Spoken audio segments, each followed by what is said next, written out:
Hare Krishna. Welcome to the Krishna book part 2, class 3. We're on chapter 34. Jai. Jai. We're going to pick up in the Krishna book chapter 34, but first we're going to have some kirtan.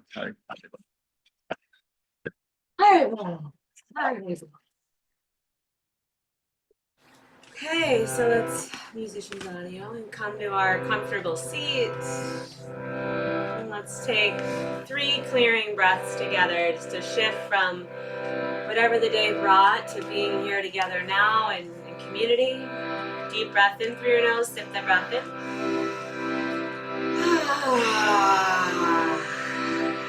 2 more like this, inhale. Exhale out your mouth. 1 more. Opening prayers, deep breath in.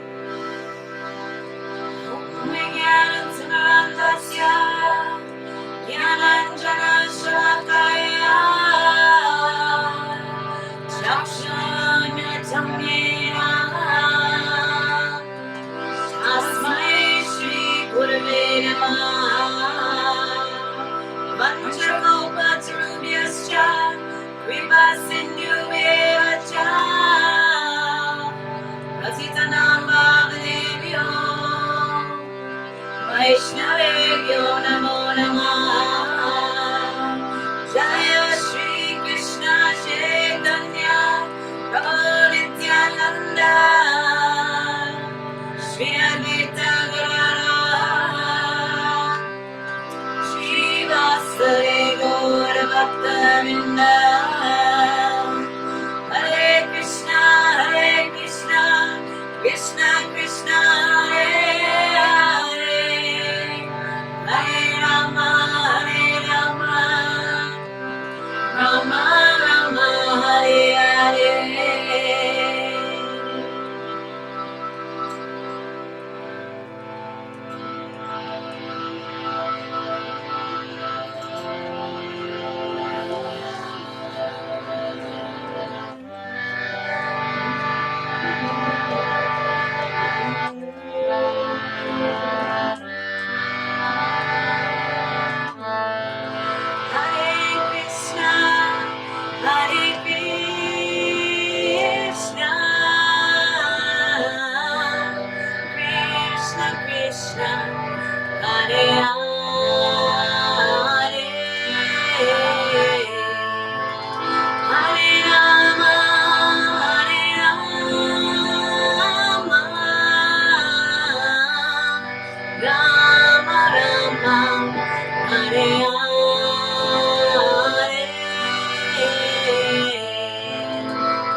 Chaitanya Mahaprabhu ki, Shri Shri Gauranitai ki, Harinam Sankirtan ki, Shri Shri Krishna Bhagavan ki, Shastra Study Group ki, Hari Hari Bol. Om Jnanatimirandasya Jnananjana Shalakaya Chakshurmilitam Yena Tasmai Shri Gurave Namaha. Jai Shri Krishna Chaitanya Prabhu Nityananda Shri Advaita Gadadhara Shri Vasadi Gaura Bhakta Vrinda Hare Krishna Krishna Krishna Hare Hare Hare Rama Rama Rama Hare Hare Hare Bol. All right, we're on chapter 34. We made it through the Rasa Lila. Amazing. Let's have some reflections on those chapters. We did chapters 32 and 33 last time, which just to refresh your memory. 33 was the description of the Rasa dance, that it took place over one night of Brahma. So 4.32 billion years. Krishna expanded time. And still it felt like it wasn't long enough for the gopis. And 32 is Krishna actually reappearing. And so Krishna was asked these questions about the nature of love and service by the gopis who were giving selflessly. And he told them, I can never repay you for your love. So some reflections from any of that?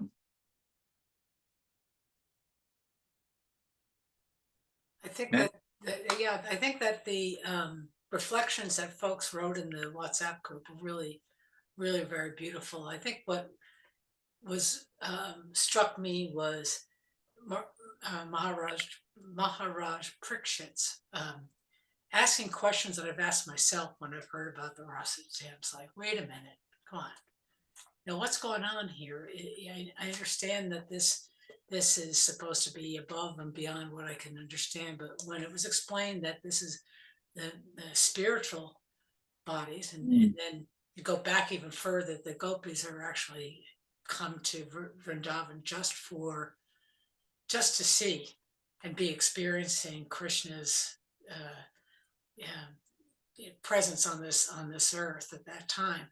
It's something that is so magical and mystical, and that trying to place anything other than sort of an acceptance of the fact that this beautiful spiritual exchange is happening for me is about where I landed, because any time I've ever tried to put any sort of logic into this, what is an 8-year-old boy doing with that? And it all just gets really like, what? Yeah. So I just say, listen, there's a spiritual nature here that I don't completely understand, but I appreciate. So Yeah, it's neither logical nor illogical. It's translogical.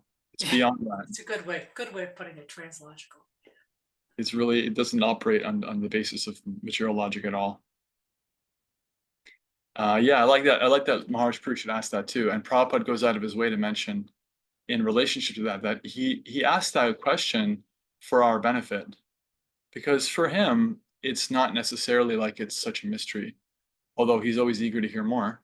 But for someone who's looking from the outside with not so much realization of Krishna and the nature of his pastimes, it can be very bewildering. So Maharaj Parikshit and Shukadeva Goswami are speaking and clarifying for all of us, because this whole sound vibration is meant to bring everybody in. And so we have to it's necessary for there to be some kind of orientation. Yeah. I also appreciated the comments on WhatsApp. So you can definitely reflect any of that as well. Anyone wants to reflect comments or reflections from WhatsApp. I was thinking about how we were speaking about how the whole world is trying to imitate Krishna singing and dancing. Mm-hmm. And then I was thinking that in relationship to Martine's reflection this afternoon too, around surrender and well, not everyone heard it, so because she wrote a whole long beautiful thing that I won't be able to articulate quite the same, but she was speaking about how the gopis' level of surrender is something that to just have like a little minuscule amount of the ability to surrender the way they did, ready to just drop everything, for Krishna, you know, she also connected it to Draupadi and how we were speaking about Draupadi and being disrobed, and she called out, and you had us all, we were all calling out, hey, Govinda. Yeah. Right. And that we can, if we can remember that, we can call out, and maybe we won't have that mystical experience of our sorry being extended. Maybe we will with whatever you're wearing. Right. But, you know, that I was thinking about it, it's like, okay, surrender is also like, I heard Ramnath Swami speaking in a lecture about how surrender is love and love is surrender. It's the same thing. And in the material world, surrender is being defeated, but in the spiritual world, surrender is love. And how we also can think about that of like calling out in prayer or asking for guidance or support or just like letting go and giving in, you know, or giving over rather. That's like deciding to dance with Krishna rather than trying to imitate dancing like him and be the controller. But when I surrender, I'm actually dancing with him.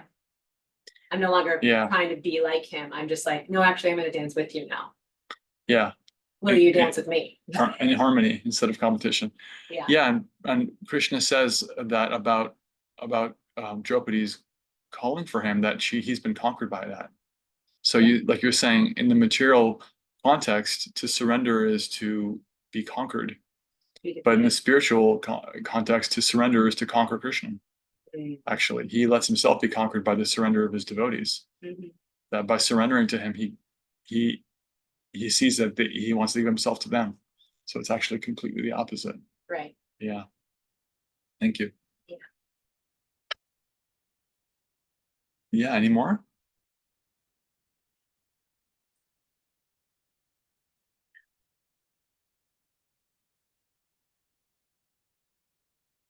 Okay. Let's go with it. Stacey might have one. Is it? Yeah, go ahead.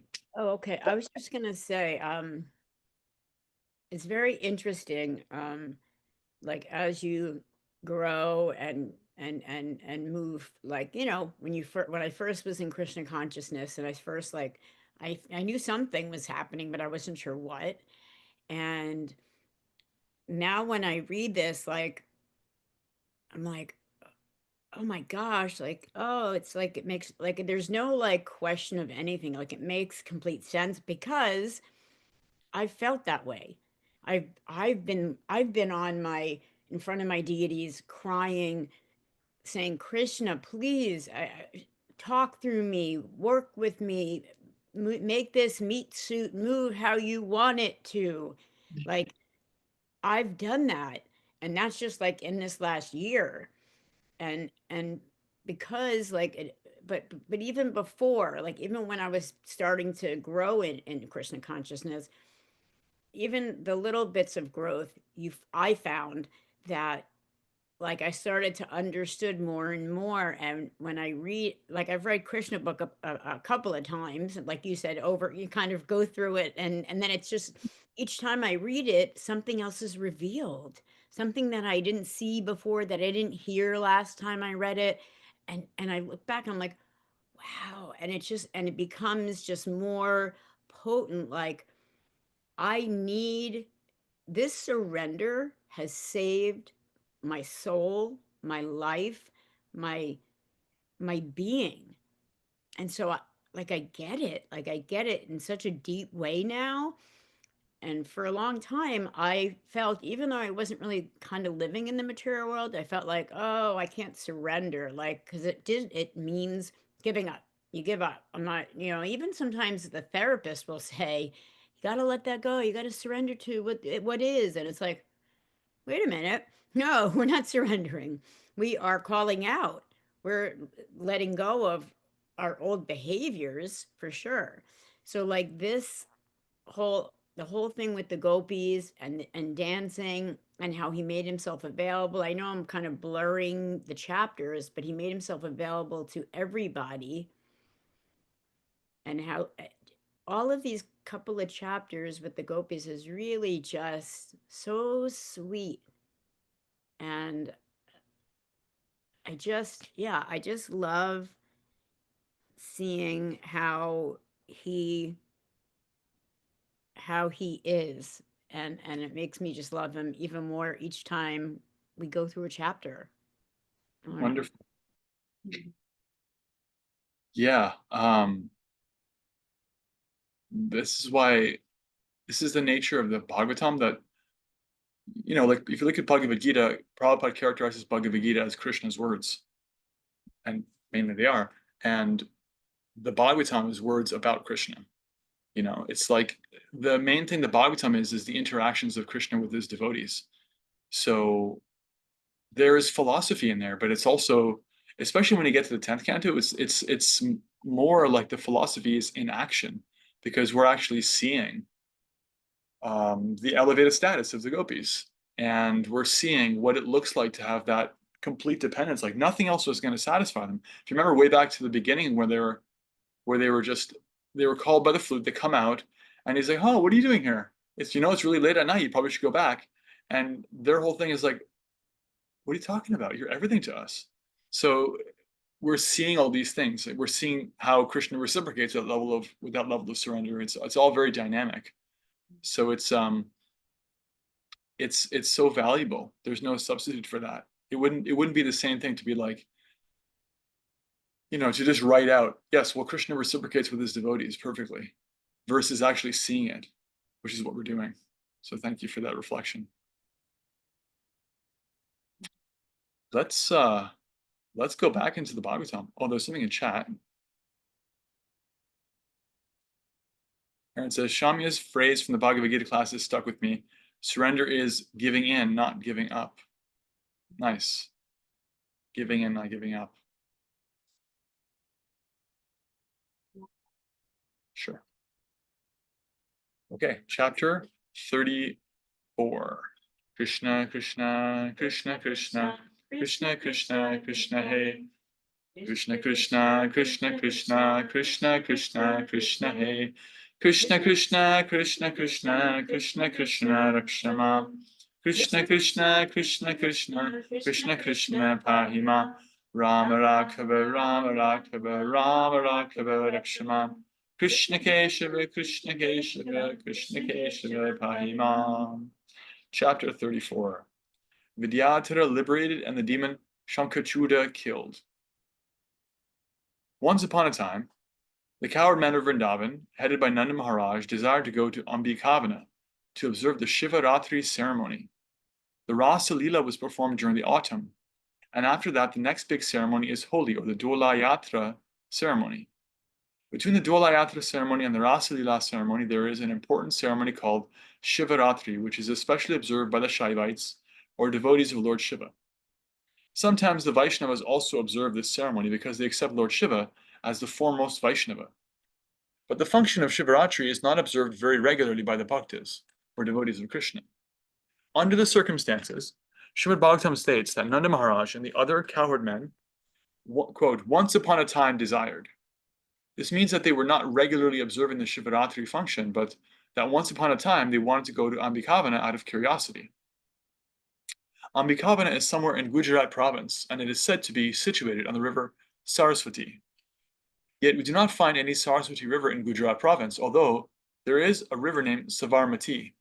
In India, all the big places of pilgrimage are situated on nice rivers like the Ganges, Yamuna, Saraswati, Narmada, Godavari, and Kaveri. Ambikavana was situated on the bank of the Saraswati, and Nanda Maharaj and all the other cowherd men went there. They very devotedly began to worship the deity of Lord Shiva and Ambika. It is a general practice that wherever there is a temple of Lord Shiva, there must be another temple of Ambika or Durga, because Ambika is the wife of Lord Shiva and is the most exalted of chaste women. She doesn't live outside the association of her husband. After reaching Ambikavana, the cowherd men of Vrindavana first bathed themselves in the river Saraswati. If one goes to any place of pilgrimage, his first duty is to take a bath and sometimes to shave his head. That is the first business. After taking a bath, they worship the deities and then distributed charity in the holy places. According to the Vedic system, charity is given to the Brahmanas. It is stated in the Vedic Shastras that only the Brahmanas and the sannyasis can accept charity. The cowherd men from Vrindavana gave the Brahmanas cows decorated with golden ornaments and beautiful garlands. The Brahmanas are given charity because they are not engaged in any business profession. They are supposed to be engaged in Brahminical occupations, as described in the Bhagavad Gita. Namely, they must be very learned and must perform austerity and penances. Not only must they themselves be learned, but they must also teach others. Brahmanas are not meant to be Brahmanas alone, they should create other Brahmanas also. If a man is found who agrees to become a Brahmana's disciple, he is also given the chance to become a Brahmana. The Brahmana is always engaged in the worship of Lord Vishnu. Therefore, the Brahmanas are eligible to accept all kinds of charity. But if the Brahmanas receive excess charity, they are to distribute it for the service of Vishnu. In the Vedic scriptures, therefore, one is recommended to give charity to the Brahmanas, and by doing so, one pleases Lord Vishnu and all the demigods. The pilgrims take a bath, worship the deity, and give charity. They are also recommended to fast one day. They should go to a place of pilgrimage and stay there for at least 3 days. The first day is spent fasting, and at night they can drink a little water because water does not break the fast. The cowherd men, headed by Nanda Maharaj, spent that night on the bank of the Sarasvati. They fasted all day and drank a little water at night. But while they were taking rest, a great serpent from the nearby forest appeared before them and hungrily began to swallow up Nanda Maharaj. Nanda cried out helplessly, "My dear son, Krishna, please come and save me from this danger. This serpent is swallowing me." When Nanda Maharaj cried for help, all the cowherd men got up and saw what was happening. They immediately took up burning logs and began to beat the snake to kill it. But in spite of being beaten with burning logs, the serpent was not about to give up swallowing Nanda Maharaj. At that time, Krishna appeared on the scene and touched the serpent with his lotus feet. Immediately upon being touched by the lotus feet of Krishna, the serpent shed its reptilian body and appeared as a very beautiful demigod named Vidyadhara. His bodily features were so beautiful that he appeared to be worshipable. There was a luster and effulgence emanating from his body, and he was garlanded with a gold necklace. He offered obeisances to Lord Krishna and stood before him with great humility. Krishna then asked the demigod, quote, "You appear to be a very nice demigod and to be favored by the goddess of fortune. How is it that you performed such abominable activities that you got the body of a serpent?" The demigod then began to narrate the story of his previous life. "My dear Lord," he said, "in my previous life I was named Vidyadhara and was known all over the world for my beauty. Because I was a celebrated personality, I used to travel all over in my airplane. While traveling, there weren't planes of metal. They were connected by mantra or different things.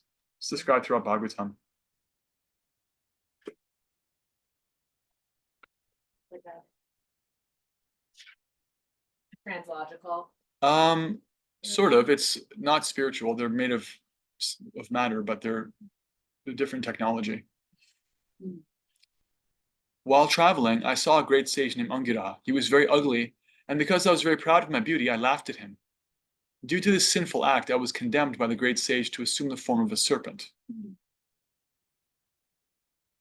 One should note here that before being favored by Krishna, a person is always under the modes of material nature, however elevated he may be materially. Vidyadhara was a materially elevated demigod, and he was very beautiful. He also held a great material position and was able to travel all over by airplane. Yet he was condemned to become a serpent in his next life. Any materially elevated person can be condemned to an abominable species of life if he is not careful. It is a misconception that, after reaching the human body, one is never degraded. Vidyadhara himself stated that even though he was a demigod, he was condemned to become a serpent. But because he was touched by the lotus feet of Krishna, he immediately came to Krishna consciousness. He admitted, however, that in his previous life he was actually sinful. A Krishna conscious person knows that he is always the servant of Krishna. He is most insignificant, and whatever good he does is by the grace of Krishna and the spiritual master. The demigod Vidyadhara continued to speak to Sri Krishna. "Because I was very proud of the exquisite beauty of my body," he said, "I derided the ugly features of the great sage, Angira. He cursed me for my sin, and I became a snake. Now I consider that this curse by the sage was not at all a curse. It was a great benediction for me. Had he not cursed me, I would not have assumed the body of a serpent and would not have been kicked by your lotus feet and thus freed from all material contamination." Who can think of another curse blessing from the Bhagavatam? those two guys with the trees. Yeah. Uh, That's it. sorry, I forgot. My mind went blank on the names. But Nalakuvara and Manigriva, and they were that's cursed. it, Montegriva. Yeah. Remember they were cursed by? They were cursed by the Kumaris, right? Mari. No, they were cursed by Narada Muni. Narada Muni, because they wouldn't let the Kumaris come in. Okay. That's a different pastime. Actually, there's two pastimes there. That's another pastime. Okay. So Oops. so there's a few pastimes here. One is the sons of Kuvera, Nalakuvara and Manigriva, were demigods, and they were frolicking naked with demigoddesses in the gardens and ponds of Kailas and Lord Shiva's mountain. And because they were intoxicated by wealth, they were the wealthiest of the wealthy. And Narada appeared on the scene, and the women were embarrassed because they were, a little bit in possession of their faculties, but these two boys were really out of their minds, just super intoxicated. So they just stood there naked. And Narada cursed them to take the form of trees. And that curse ended up being a blessing because he said, well, you will take the form of trees, but you will see the Lord. And so when Krishna, after he did the whole Damodar Leela thing where he stole the milk and broke the butter pots and ran from Yashoda, she tied him up. Then he took the wooden mortar that he was tied to and dragged it into the courtyard. And he thought to himself, well, Narada said that I'm going to give my darshan, that these two will see me. So because he said it, I'll make it come true, because he's my great devotee. So he dragged this mortar between the two trees, and little baby Krishna crawling along, which little baby does, knocked the trees down with the power of his crawling. And then the trees died, and the two demigods came out and started offering prayers. The other pastime that you're thinking of is in the gateway to the spiritual world, where the two doormen, Jaya and Vijaya, did not allow the four Kumaras to enter because the four Kumaras are great sages who have eternally taken the bodies of 5-year-old boys, so they never actually grow, which means they never actually get to the point of puberty and getting involved in the world. They're like little children because their mentality is complete renunciation. So it appeared that these 4-year-old or 5-year-old naked boys just walked up to the gates of the spiritual world, and Jaya and Vijaya said, I don't think you belong here, and said, you can't come in. And the Kumara said, this is ridiculous. This is a place of no duality. Here you are causing duality. What is this all about? And so they cursed them and said, well, if you see duality, you should just take birth in the material world. And there's a whole series of events that were precipitated by that. But of course, the point is that consistently, when a great devotee curses, it's actually always a blessing, although it may appear to be a curse. So Angira did it again here. All right, continuing. In material existence, 4 things are very valuable: to be born in a decent family, to be very rich, to be very learned, and to be very beautiful. These are considered to be material assets. Unfortunately, without Krishna consciousness, these material assets sometimes become sources of sin and degradation. Despite Vidyadhara's becoming a demigod, or being a demigod and having a beautiful body, he was condemned to the body of a snake due to pride. Therefore, from this incident, we can learn that those who are too proud of their material assets or who are inimical toward others are degraded to the bodies of snakes.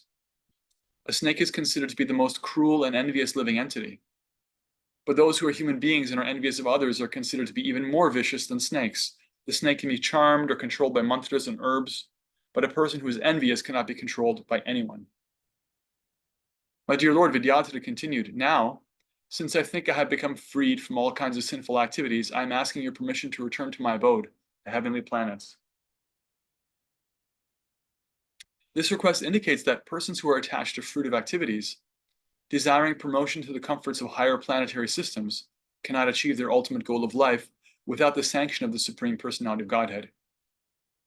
It is also stated in the Bhagavad Gita that the less intelligent want to achieve material benefits and therefore worship different kinds of demigods, but they actually get the benediction from the demigods through the permission of Lord Vishnu or Krishna. Demigods have no power to bestow material profit. Even if one is attached to material benedictions, he should worship Krishna, the Supreme Personality of Godhead, and ask him. Krishna is completely able to give even material benedictions. There is a difference, however, between asking material benedictions from the demigods and asking them from Krishna. Dhruva Maharaj worshipped the Supreme Personality of Godhead for a material benediction, but when he actually achieved the favor of the Supreme Lord and saw him, he was so satisfied that he refused to accept any material benediction. The intelligent person does not worship the demigods or ask favors from them. He directly becomes Krishna conscious. And if he has any desire for material benefit, he asks Krishna, not the demigods. Vidyadhara, awaiting Krishna's permission to return to the heavenly planet, said, "Now, because I have been touched by your lotus feet, I am relieved of all kinds of material pangs. You are the most powerful of all mystics. You are the original Supreme Personality of Godhead. You are the master of all devotees. You are the proprietor of all planetary systems, and therefore I am asking your permission. You may accept me as fully surrendered unto you. I know very well that persons who are constantly engaged in chanting your holy name attain release from all sinful reactions. And certainly persons who are fortunate enough to be personally touched by your lotus feet are freed. Therefore, I am sure that I am now relieved of the curse of the Brahmana simply by seeing you and being touched by your lotus feet." In this way, Vidyadhara got permission from Lord Krishna to return to his home in the higher planetary system. After receiving this permission, he circumambulated the Lord. Ever remember what that means? Fancy word for walking around. He circumambulated the Lord and offered his respectful obeisances unto him, and then he returned to his heavenly planet. Thus Nanda Maharaj was relieved of the imminent danger of being devoured by the snake. The cowherd men who had come to execute the ritualistic function of worshipping Lord Shiva and Ambika finished their business and prepared to return to Vrindavana. While returning, they recalled the wonderful activities of Krishna. By relating the incident of Vidyadhara's deliverance, they became more attached to Krishna. They had come to worship Lord Shiva and Ambika, but the result was that they became more and more attached to Krishna. Similarly, the gopis worshipped the goddess Katyayani to become more and more attached to Krishna. It is stated in the Bhagavad Gita that persons who are attached to worshipping demigods like Lord Brahma, Shiva, Indra, and Chandra for some personal benefits are less intelligent and have forgotten the real purpose of life. But the cowherd men, inhabitants of Vrindavana, were no ordinary men. Whatever they did for Krishna. If one worships demigods like Lord Shiva and Lord Brahma to become more attached to Krishna, that is approved. But if one goes to the demigods for some personal benefit, that is condemned. After this incident, on a very pleasant night, Krishna and his elder brother Balaram, who were inconceivably powerful, went into the forest of Vrindavana. They were accompanied by the damsels of Vrajabhumi, and they began to enjoy their company. The young damsels of Vraja were very nicely dressed and anointed with pulp of sandalwood and decorated with flowers. The moon was shining in the sky, surrounded by glittering stars. The breeze was blowing, bearing the aroma of mallika flowers, and the bumblebees were mad after the aroma. Taking advantage of the pleasing atmosphere, Krishna and Balaram began to sing very melodiously. Well, what would it be like to hear Krishna in his first expansion singing? Sri Vishwanath Chakravarti Thakur, in describing this section of the Bhagavatam, because he gives an entire commentary on the Bhagavatam, and in this section he talks about the singing, and he says that Krishna and Balaram were singing in such a way as to hit every note somehow in the course of their singing. It was the perfection of all music. The damsels became so absorbed in their rhythmical song that they almost forgot themselves. Their hair loosened, their clothes slackened, and their garlands began to fall to the ground. At that time, while Krishna, Balaram, and the damsels were so absorbed, almost in madness, a demoniac associate of Kubera, the treasurer of the heavenly planets, appeared on the scene. The demon's name was Shankachuda because on his head there was a valuable jewel resembling a conch shell. Shanka means conch shell in Sanskrit. Shankachuda. Just as the two sons of Kubera had been puffed up over their wealth and opulence and did not care for Narada Muni's presence, we just heard about that, this Shankachuda was also puffed up over material opulence. He thought that Krishna and Balaram were two ordinary cowherd boys enjoying the company of many beautiful girls. Generally, in the material world, the person with riches thinks that all beautiful women should be enjoyed by him. Shankachuda also thought that since he belonged to the rich community of Kuvera, he, not Krishna and Balaram, should enjoy the company of so many beautiful girls. He therefore decided to take charge of them. He appeared before Krishna, Balaram, and the damsels of Vraja, and began to lead the girls away to the north. He commanded them as if he were their proprietor and husband, despite the presence of Krishna and Balaram. Being forcibly taken away by Shankachuda, the damsels of Vraja called out the names of Krishna and Balaram for protection. The two brothers immediately began to follow them, taking up big logs of shala wood in their hands. So the acharyas explain that the gopis are actually all spiritual entities because they're pure devotees of Krishna. So they're on the same level as Krishna, and you can't actually just to put it in the vernacular, you can't crash that party. So when Shankachuda came here, and we're going to see what happens to him, predictable, he doesn't actually touch them because he can't. He guides them with a stick. He doesn't actually touch their spiritual bodies. But still, they're being drawn away en masse. So they're calling out to Krishna and Balaram for protection. Don't be afraid, they called to the gopis. We are coming at once to chastise this demon. Very quickly they reached Shankachuda. Thinking the brother was too powerful, Shankachuda left the company of the gopis and ran in fear of his life. But Krishna would not let him go. He entrusted the gopis to the care of Balaram and followed Shankachuda wherever he fled. Krishna wanted to take the valuable jewel resembling a conch shell from the head of the demon. After following him a very short distance, Krishna caught him, struck his head with his fist, and killed him. He then took the valuable jewel and returned. In the presence of all the damsels of Vraja, he presented the valuable jewel to his elder brother, Balaram. Thus ends the Bhaktivedanta purport of the 34th chapter of Krishna, Vidyadhara liberated and the demon Shankachuda killed. So some notes. This demon had this jewel like in his forehead. Or it's in his head. I don't know. But we know that Krishna ran from behind to catch up to him and punched him and one-shot at him and liberated him. Because when Krishna does something, it's on the spiritual platform, it's all good. It's not like material death. He liberated him with his transcendental touch. But he somehow ran up to him, caught him, punched him, and caught the jewel before it hit the ground, because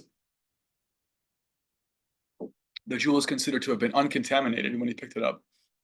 And then he gives it to Balaram. And it's interesting. Why would he give it to Balaram? The acharyas explain this. So Krishna and Balaram are there. Who are they there with?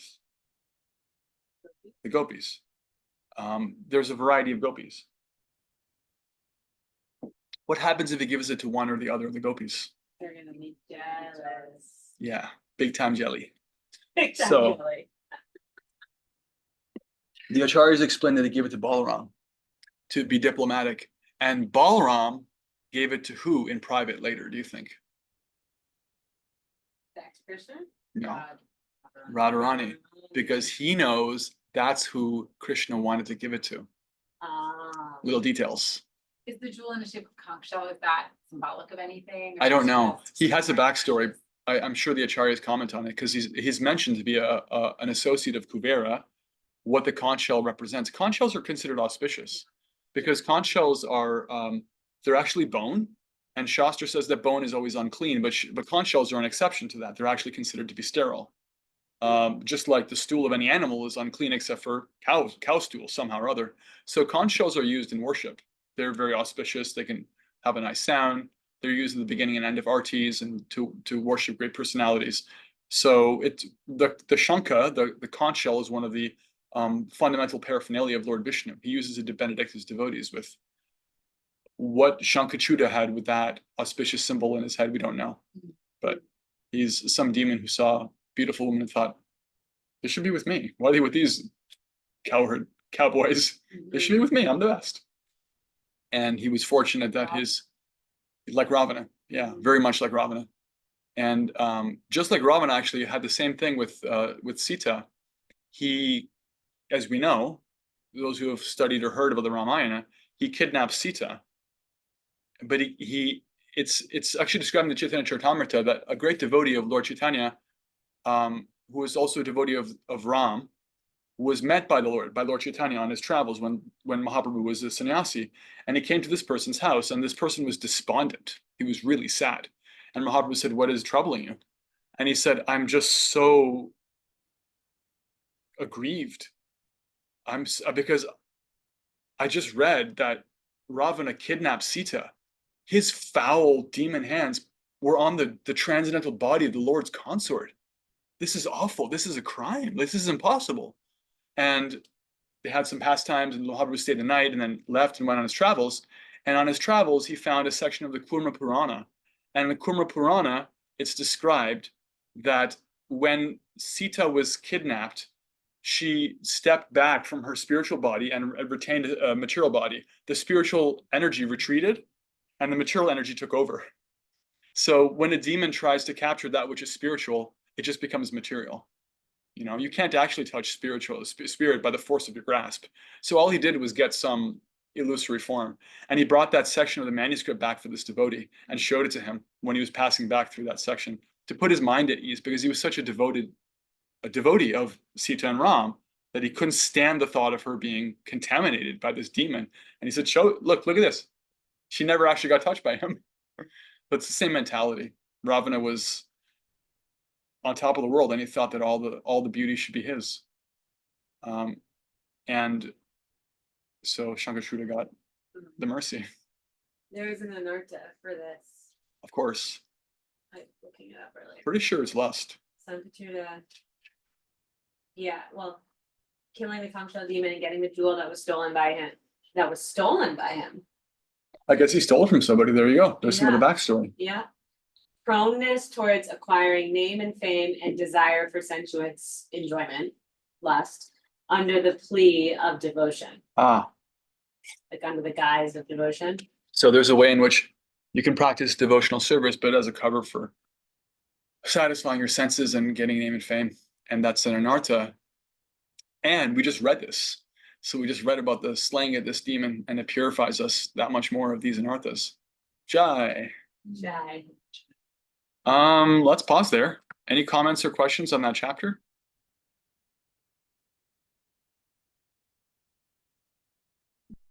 Yeah, Nancy.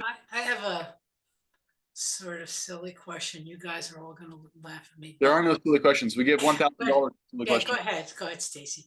But when Krishna's playing his flute and the gopis all come, Radha doesn't come. She's not one of the people that come along too, and she's just sort of in such a special place that she's not in that group at all.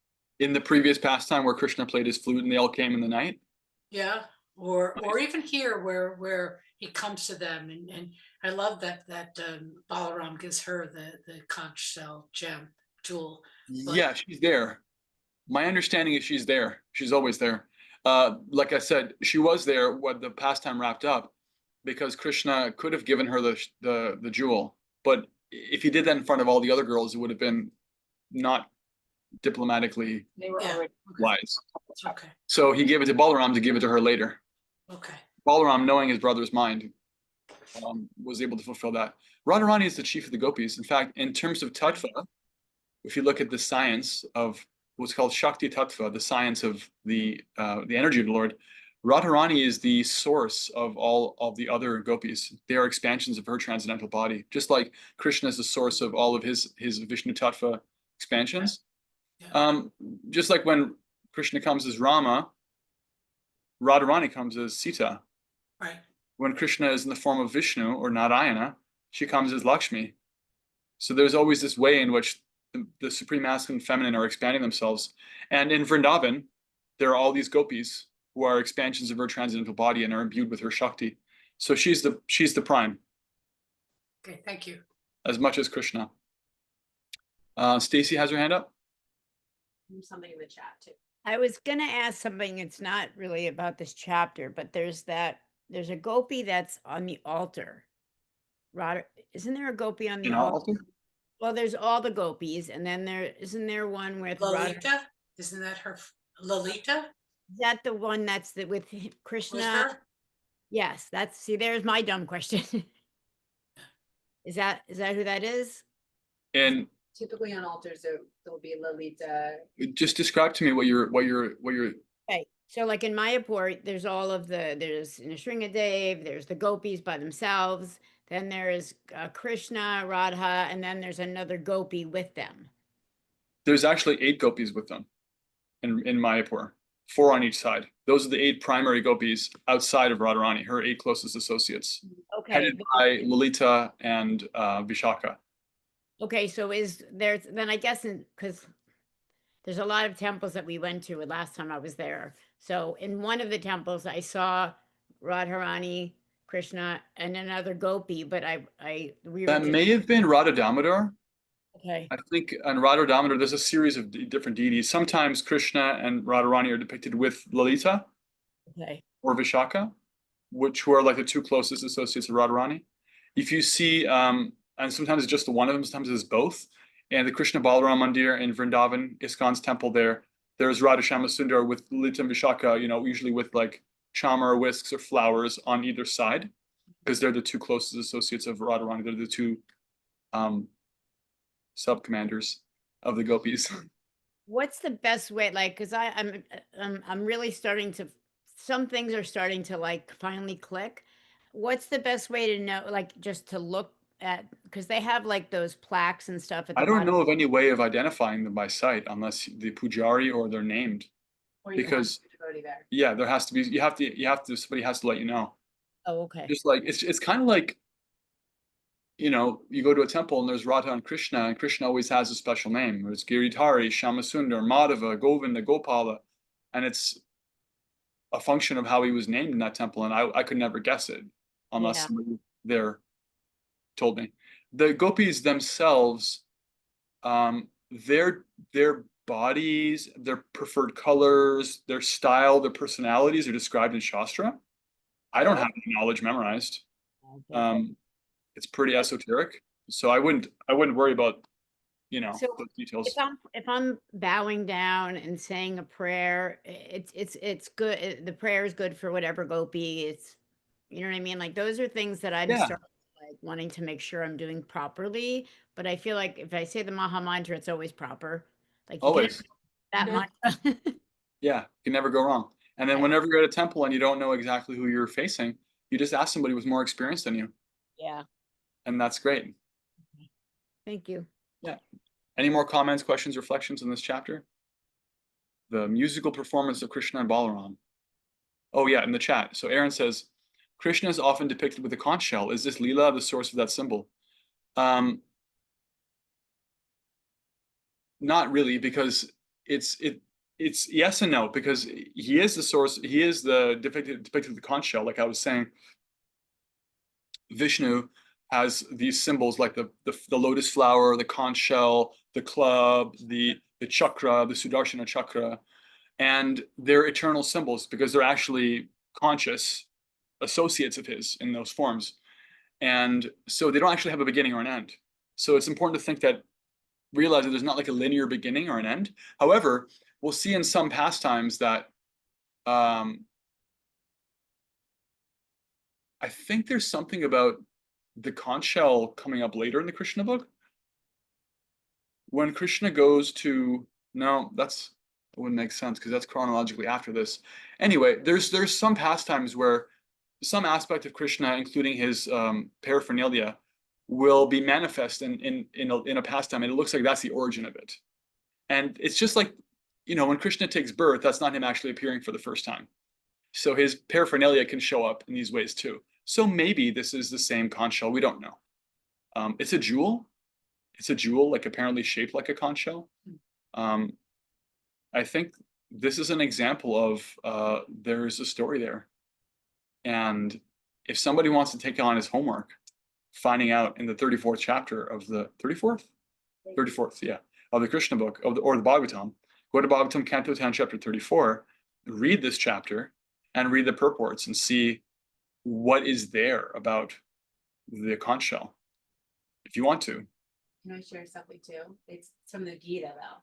Go ahead. Version of the Gita. It said that in the Bhagavad Gita and the Mahabharata, Krishna's conch shell is named, you know, Panchajaya. yeah, Panchajaya. It's a divine conch also associated with Lord Vishnu, and it's said to have been given to Krishna by the god Indra or demigod Indra. The Panchajana was used to signal the beginning and end of the Kurukshetra war in the Mahabharata. Yeah, Krishna has his conch shell, and so in And so the Gita is that's happening chronologically, later. yeah, because That's later. Krishna's fully grown at that Yeah. point. In fact, later in this Krishna book, we're going to have pastimes with Krishna and the Pandavas.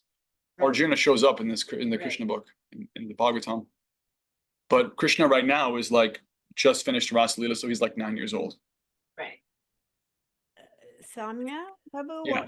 I want to do that homework. Chapter 34. Chapter 10 to 10, chapter 34. Look up more information about the conch shell and report back to us. Read the purports. Okay, Can Good I work. jump in with something real quick? that's what we're here for. Please. First of all, I just want to say, I know I was off screen, but I was listening the whole time. And from the beginning of the Zoom, the Bhakti House, third floor, whatever it is just illuminated.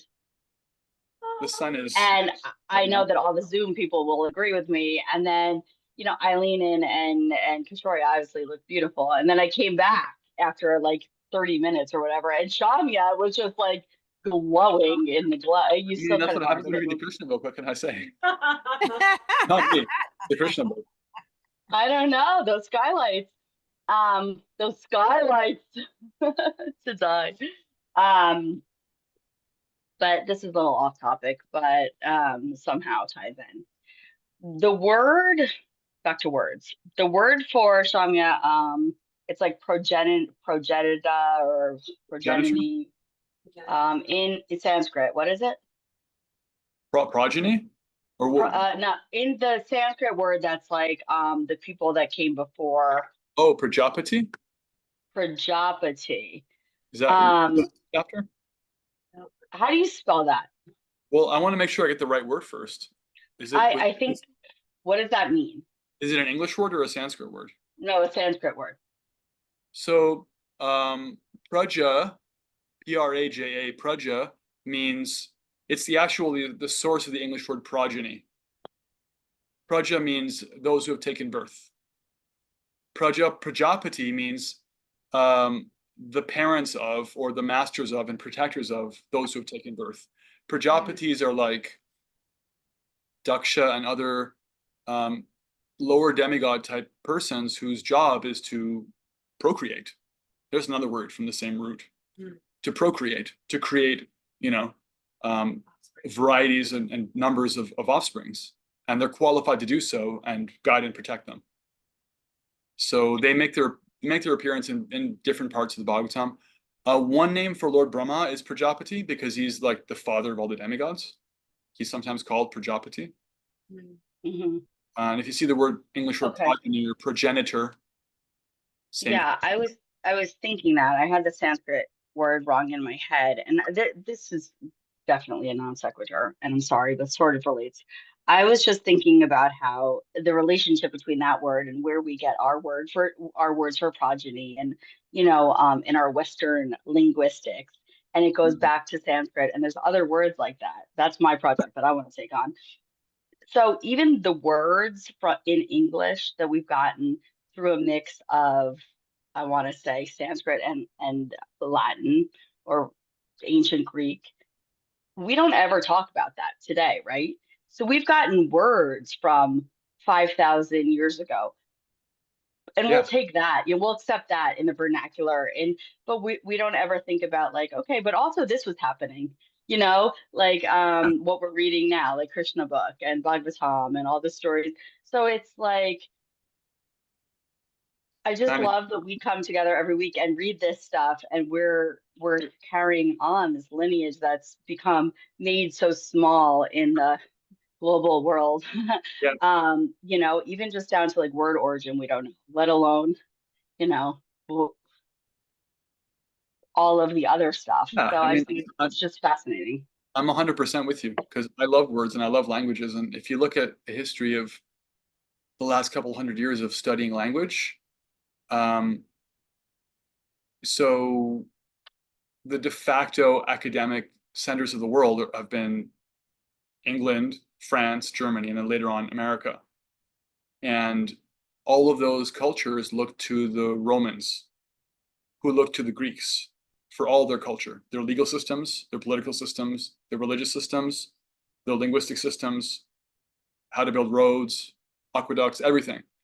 And linguistically, along with so many other ways, Latin and Greek are both coming from the Indo-European language tree, which is the mother of all those languages is Sanskrit, actually, along with Farsi, along with a lot of other languages, Urdu, what have you. Which one? So Urdu, Farsi.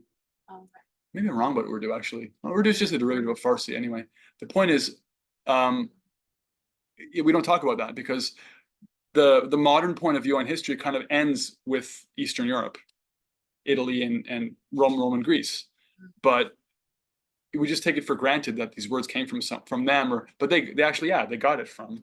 And Shamia, not even just words. I think and then I'm gonna totally shut up. But I think that as Western, Occidental, whatever, the whole thing is that, yeah, we got closed off to that part of the world and the history and the spirituality and the actual, as we know it, the truth. And for like the doubters, like whenever I doubt about anything, I just have to think about like our word for like generation and Genesis of the Bible actually is coming from like Prajapati, which is actually from Sanskrit, which is actually from um Rama. You know, it's like it just goes so far. Like when you zoom in and you zoom out, it's mind bending. It's translogical. Nice. That's the word of the night. Thank you. All right, let's go to chapter 35. Chapter 35 is called The Gopis' Feelings of Separation. Mhm. The gopis in Vrindavan were so attached to Krishna that they were not satisfied simply with the rasa dance at night. They wanted to associate with him and enjoy his company during the daytime also. When Krishna went to the forest with his cowherd boyfriends and cows, the gopis did not physically take part, but their hearts went with him. And because their hearts went, they were able to enjoy his company through strong feelings of separation. To acquire this strong feeling of separation is the teaching of Lord Chaitanya and his direct disciples, the 6 Goswamis. When we are not in physical contact with Krishna, we can associate with him, like the gopis, through feelings of separation. Krishna's transcendental form, qualities, pastimes, and entourage are all identical with him. There are 9 different kinds of devotional service. Devotional service to Krishna in feelings of separation elevates the devotee to the highest perfectional level, to the level of the gopis. It is stated in Srinivasa Acharya's prayer to the 6 Goswamis that they left the material opulences of government service and the princely status of life and went to Vrindavan, where they lived just like ordinary mendicants, begging from door to door. Because they were so much enriched with the gopis' feelings of separation, but they were so much enriched with the gopis' feelings of separation that they enjoyed transcendental pleasure at every moment. Gopi bhavar samritabdi lahari ka Gopi bhavar samritabdi lahari kalola magna muhur Vande rupa sanatano raghuyugo shri jiva gopalakau. That's the Sanskrit for it. Gopi bhava, they were absorbed in the mood of the gopis. They were submerged in the ocean of that love, is the Sanskrit. It's using a metaphor. Similarly, when Lord Chaitanya was at Jagannath Puri, he was in the role of Radharani, feeling separation from Krishna. Those who are in the disciplic succession of the Madhva Gaudiya Sampradaya should always feel separation from Krishna, worship his transcendental form, and discuss his transcendental teachings, his pastimes, his qualities, and his entourage and his association. That will enrich the devotees to the highest devotional perfection. Feeling constant separation while engaged in the service of the Lord is the perfection of Krishna consciousness. This is a very deep point, with a lot that can be said about it. I'm going to not say anything now in case Prabhupada says more, and then at the end maybe we'll talk about it. The gopis used to discuss Krishna amongst themselves, and their talks were as follows. My dear friends, one gopi said, Do you know that when Krishna lies on the ground, he rests on his left elbow and his head rests on his left hand? He moves his attractive eyebrows while playing his flute with his delicate fingers, and the sound he produces creates such a nice atmosphere that the denizens of the heavenly planets who travel in space with their wives and beloveds stop their airplanes, for they are stunned by the vibration of the flutes. The wives of the demigods who are seated in the planes then become very much ashamed of their singing and musical qualifications. Not only that, but they become afflicted with conjugal love, and their hair and tight clothes immediately loosen. Another gopi said, "My dear friends, Krishna is so beautiful that the goddess of fortune always remains on his chest, and he's always adorned with a golden necklace. Beautiful Krishna plays his flute in order to enliven the hearts of many devotees. He is the only friend of the suffering living entities. When he plays his flute, all the cows and other animals of Vrindavan, although engaged in eating, simply take a morsel of food in their mouths and stop chewing. Their ears raise up and they become stunned. They do not appear alive, but like painted animals. Krishna's flute playing is so attractive that even the animals become enchanted. And what to speak of ourselves?" Another gopi said, "My dear friends, not only living animals, but even inanimate objects like the rivers and lakes of Vrindavana also become stunned when Krishna passes with peacock feathers on his head and his body smeared with the minerals of Vrindavana. With leaves and flowers decorating his body, he looks like some hero. When he plays on his flute and calls the cows with Balaram, the river Yamuna stops flowing and waits for the air to carry dust from his lotus feet. But the river Yamuna is unfortunate like us and does not get Krishna's mercy. The river simply remains stunned, stopping its waves, just as we also stop crying for Krishna in expectation." In the absence of Krishna, the gopis were constantly shedding tears, but sometimes, when they expected that Krishna was coming, they would stop crying. When they saw that Krishna was not coming, they would become frustrated and begin to cry. Krishna is the original personality of Godhead, the origin of all Vishnu forms, and the cowherd boys are all demigods. So just as Lord Vishnu is always worshipped and surrounded by different demigods like Lord Shiva, Lord Brahma, Indra, Chandra, and others, while Krishna traveled through the Vrindavana forest or walked on Govardhan Hill, he was accompanied by the cowherd boys. While walking, he played his flute, just to call his cows.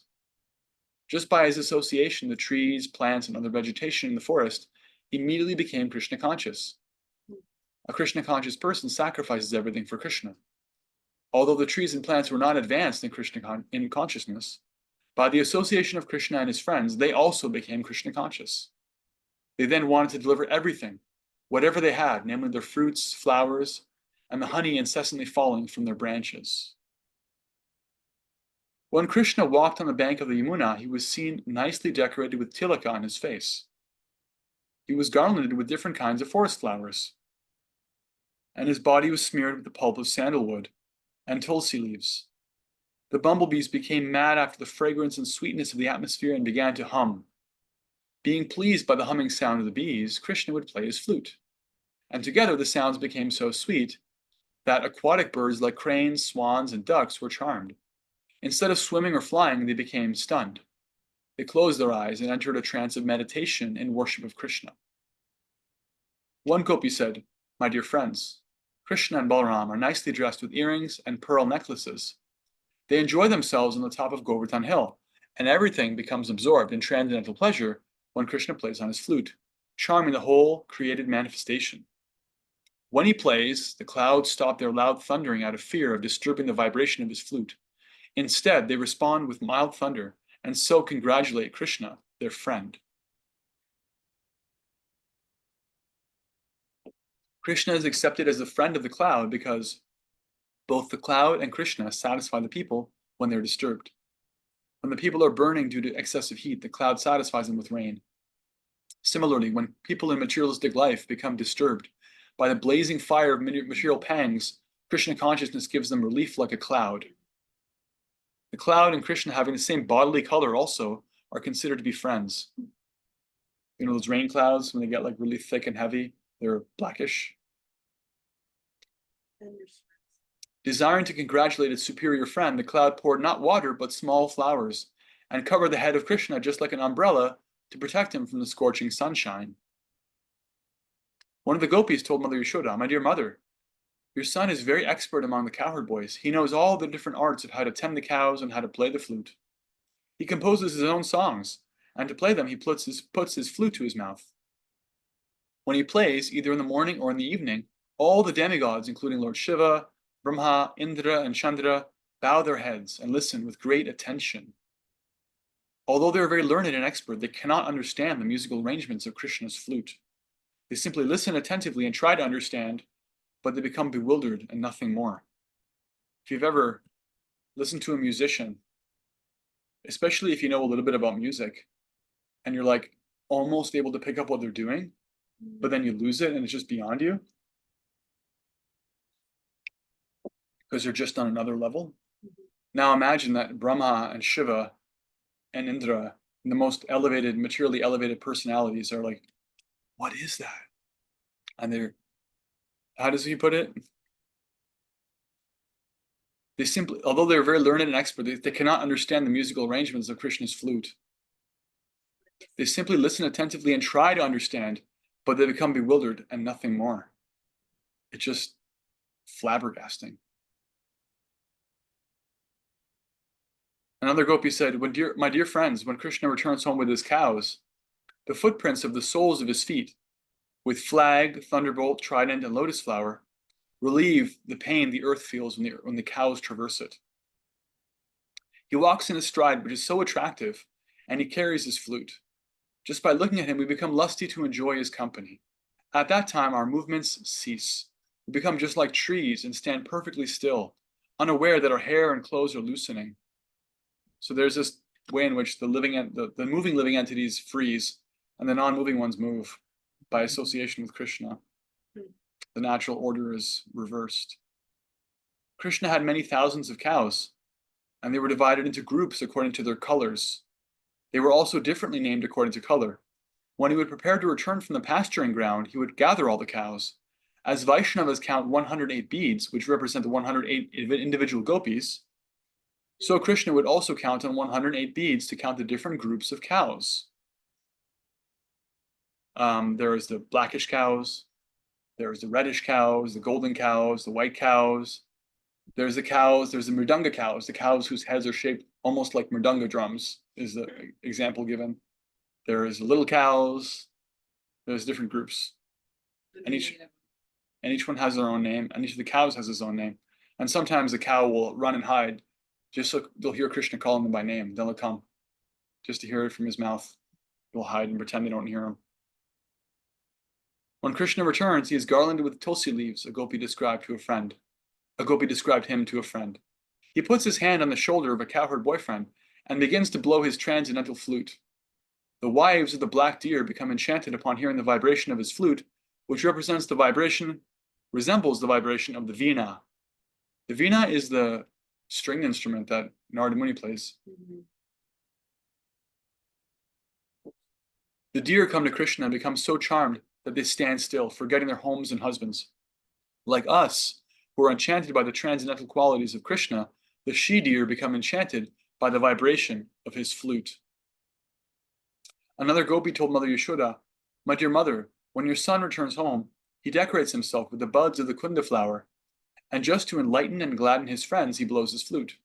The breeze blowing from the south creates a pleasing atmosphere because it is fragrant and very cool. Minor demigods like the Gandharvas and Siddhas take advantage of this atmosphere and offer prayers to your son by sounding their bugles and drums. Krishna is very kind to the inhabitants of Rajabhumi Vrindavan, and when he returns with his cows and friends, he is remembered as the lifter of Govardhan Hill." Taking advantage of this opportunity, the most exalted demigods like Lord Brahma and Lord Shiva come down to offer their evening prayers, and they accompany the cowherd boys in glorifying the qualities of Krishna. Krishna is compared to the moon, born in the ocean of the womb of Devaki. When he returns in the evening, it appears that he is fatigued, but he still tries to gladden the inhabitants of Vrindavana by his auspicious presence. When Krishna returns, garlanded with flowers, his face looks beautiful, adorned with golden earrings. He walks into Vrindavana with a stride just like the elephants and slowly enters his home. Upon his return, the men, women, and cows of Vrindavan immediately forget the scorching heat of the day. Such descriptions of Krishna's transcendental pastimes and activities were remembered by the gopis during his absence from Vrindavan. They give us some idea of how attractive Krishna is, not only to human beings, but to all animate and inanimate objects. In Vrindavan, everyone and everything is attracted to Krishna, including the trees, the plants, the water, and animals like the deer and cows. That is the perfect description of Krishna's all attractiveness. The example of the gopis is very instructive to persons who are trying to be absorbed in Krishna consciousness. One can very easily associate with Krishna simply by remembering his transcendental pastimes. Everyone has a tendency to love someone. That Krishna should be the object of love is the central point of Krishna consciousness. By constantly chanting the Hare Krishna mantra and remembering the transcendental pastimes of Krishna, one can be fully in Krishna consciousness and thus make their life sublime and fruitful. Thus ends the Bhaktivedanta purport of the 35th chapter of Krishna, the gopis' feelings of separation. Jai. Yeah, this is a very important sentence. One can very easily associate with Krishna simply by remembering his transcendental pastimes. This has to do with this point of the power and importance of separation. Because it's in that separation that there's an increased hankering, and the hearing about Krishna becomes more urgent. So let's have some comments, questions, and reflections on this. We talk about Krishna's flute, the flute song, separation from Krishna, missing Krishna. The gopis are all missing him. It's described that sometimes they were able to dance with him at night. Krishna actually would sneak out at night to do that. He would pretend to be asleep and he would climb out the window, I guess, and go out, dance with them. And during the day, they couldn't be with him. Just like at night, his friends couldn't be with him. And in the middle of the day, his parents couldn't be with him. Everyone's experiencing separation sometimes, and that's actually a gift. Shamya, question, sorry to interrupt. What's the it's like a closed off area in Vrindavan, it's like a temple, and there's a closed off courtyard where they said that they close it every night, because that's like when Krishna is there with Radharani doing the gopi dance, and even the monkeys leave. They go home, like they just know to leave. There was like, you know what I'm talking about? I don't I remember. always think of this place, and I just picture them, and yeah, it like quiets down at night for Krishna. Look that up. Yeah. A couple things. One was how in hearing this chapter is a beautiful reminder of like why it was such a rare occurrence for Krishna to lift Govardhan Hill and give all of the different rasas, all the cowherd boys and the gopis and the parents and the cows, and everybody got his association all at once. Yeah. Whereas at any given point, the majority of us are in, or like even just in Vrindavan, the majority of them are in separation, longing and separation from him, and then they all got to be with him together.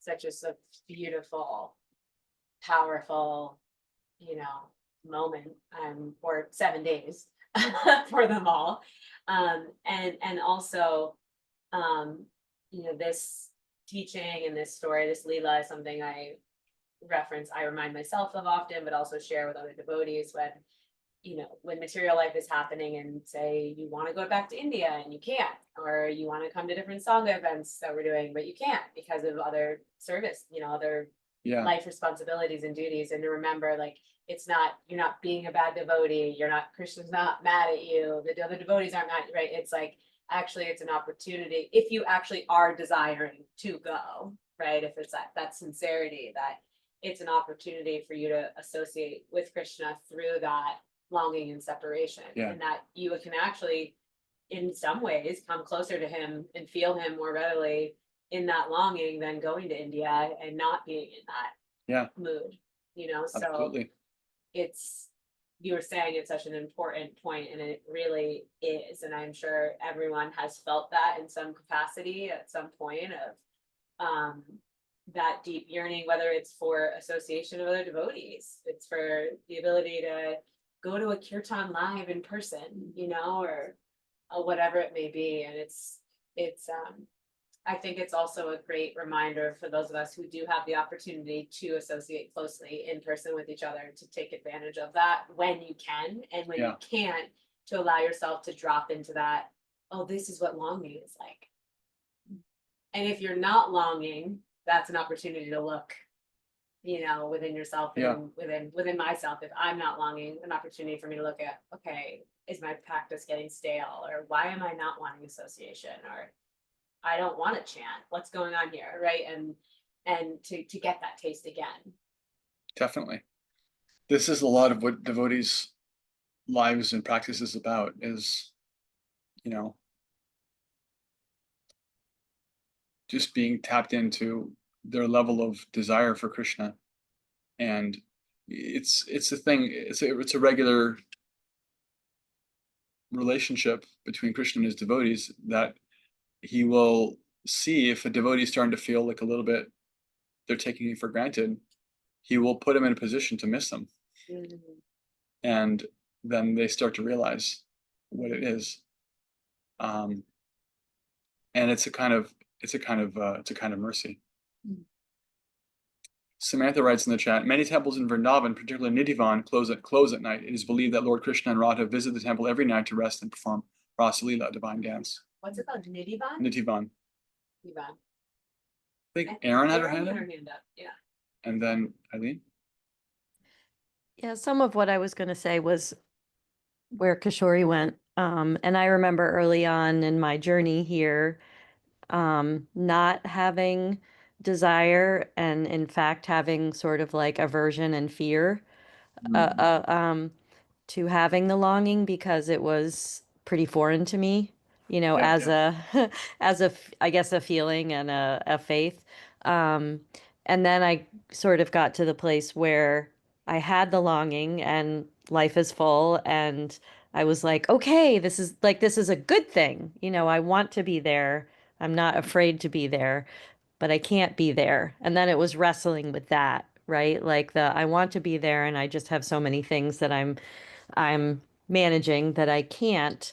And now it seems to be like settling into a place of having the desire and knowing that, like as you said, Kishori, there's no guilt. I'm with everyone in my heart, and that's okay. And that I'll get there. You know, I know there will be a time and a place when I can get there. So it's just fascinating to sort of look at the sort of the life cycle of that, and also how Sangha, you know, Sangha is like so at the center in some ways of this practice and this tradition. And I feel like this story sort of reinforces that that the association and the longing are so interconnected. We see the gopis when they're missing Krishna, they get together. They talk about Yeah, it. they're talking to Mother Yashoda, they're talking to each other. That's the whole Bhagavatam, in fact. Uddhava and Maitreya, Parikshit, Shukadev, Sutta Goswami, and the residents of sages of Naimisharanya. Like, it's just devotee after devotee. In separation from Krishna, they're always glad to meet another devotee, and they're always like engaged, deeply engaged in the hearing and chanting, remembering. And it's just like where they take their shelter, it's where they find their nourishment. So yeah, this is our little sangha here right now. We're having a little separation from Krishna moment, and we're like not getting over it, but like healing and getting through it by hearing and chanting about him. This is our whole movement. This is what the Krishna conscious movement is. It's creating little places to have a safe space for people to open their heart to hear and chant together about Krishna, fundamentally. And the gopis are doing that. That's what they're doing. It's like from the top down.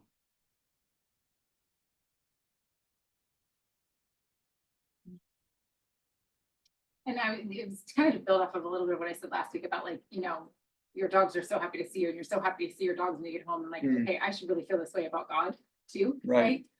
This actually brings up for me, you know, those of us who have lost loved ones, right? Like, what do we do when we want to remember them? We like talk about them and our experiences with them, because it's not a given that they'll be here tomorrow. It's not a given that we'll have each other tomorrow. And so like to take advantage of the Sangha and to take advantage of being able to come together and talk about Krishna is just so vital. And it's like we do it with other things in our lives when our kids grow, you know, like I miss my son.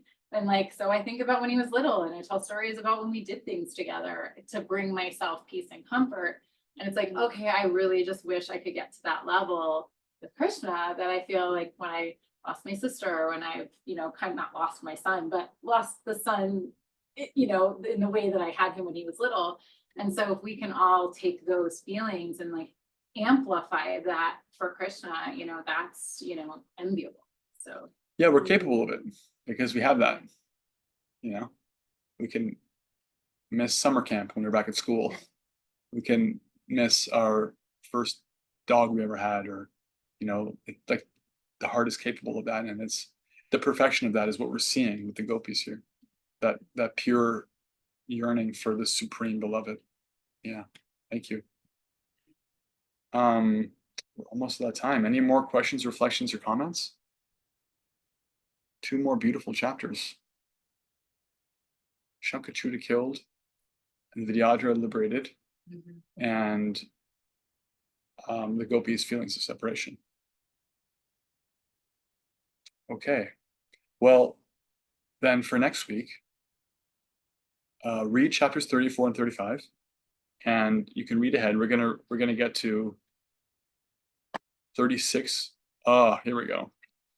Kamsa sends a Krura for Krishna. Well, Oh, that's what we read on the way to Vrindavan. Or no, almost. almost. Kamsa is the antagonist. He's a bad man. And he had imprisoned Krishna's parents, and Krishna was born and then brought over to Vrindavan. Now he's going to send his servant, Akrura, who's actually a devotee of Krishna, to bring Krishna over for a wrestling match that's rigged because they want to murder him. So things are going to get a little dramatic. I don't want to alarm you. And please comment, question, and reflect in the WhatsApp group, because that's where the juice is. We all love it. We all read it and appreciate it. There were really, really good reflections this week. That's it for now. Aaron says Krishna Smackdown on deck. Seriously, it's gonna be. It's actually it's a tag team. Krishna and Balaram against 2 other wrestlers. Like Sunday. It's like all movies. Yeah, it's absolute. or gladiator action. Yeah. It's very much Russell Crowe just followed in his footsteps. It's the real gladiator. Are you not entertained? Shri Krishna Ki Jai, Shri Krishna Balaram Ki Jai, Samavita Bhaktivinoda Ki Jai, all the gloriously assembled devotees. Hare Krishna. Vancha kalpatarubhyascha kripasindhubhye vacha patitanam pavanebhyo vaishnavibhyo namo namaha. Hare Krishna. See you in the ether, online, on YouTube, and WhatsApp. People.